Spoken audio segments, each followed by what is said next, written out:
가계대출 증가세가 심상치가 않습니다. 주택담보대출을 중심으로 계속 오르는데 정부는 풀고 은행권은 조이는 정책 엇박자가 대출 규모를 키웠다는 비판이 나오고 있어서 이 문제를 경제부 송무빈 기자와 따져보겠습니다. 자, 송 기자, 올 초만 해도 가계대출이 조금은 잡히나 싶었는데 얼마나 늘어난 겁니까? 네, 5대 시중은행의 가계대출 잔액은 지난달 5조 3천억 원 늘면서 2년 11개월 만에 최대 상승폭을 기록했습니다.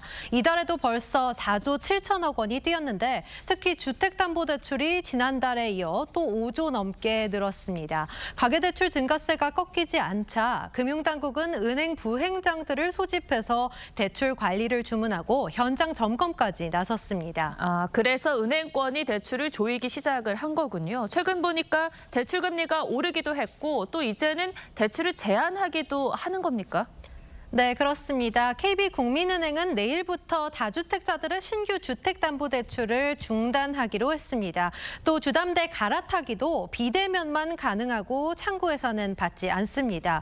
이달 들어 3번이나 금리를 올렸는데 대출 자체도 제한하기로 한 겁니다. 그런데 최근까지 정부가 가계대출 규제를 일부 풀지 않았습니까? 네, 맞습니다. 정부는 그동안 디딤돌과 버팀목 같은 저금리 정책대출 상품의 조건을 완화해 왔습니다.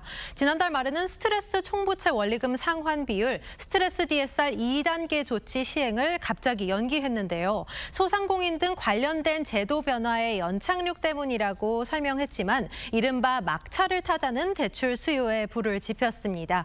이번 주에는 서울 아파트값이 5년 10개월 만에 가장 크게 뛰기도 했죠.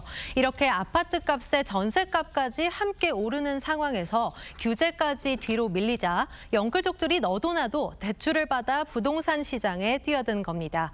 대출 정책이 오락가락한다는 비판이 나오는 이유입니다.